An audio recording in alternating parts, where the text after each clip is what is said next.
How to edit PDF file in Android phone. So the process is very easy. Open Chrome browser and now go to the search bar.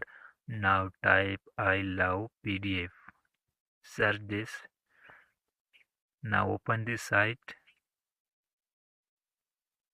Now scroll down and click on edit PDF. Tap on this three dot and enable desktop site. Now click on select file. Now select your PDF file.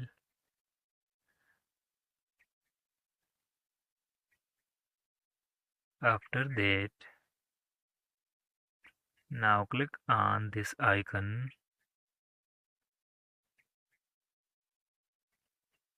and choose this rectangle icon.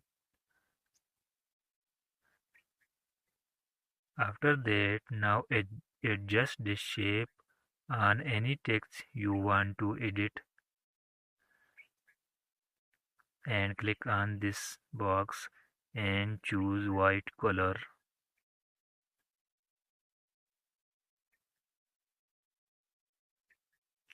After that, now click on this icon.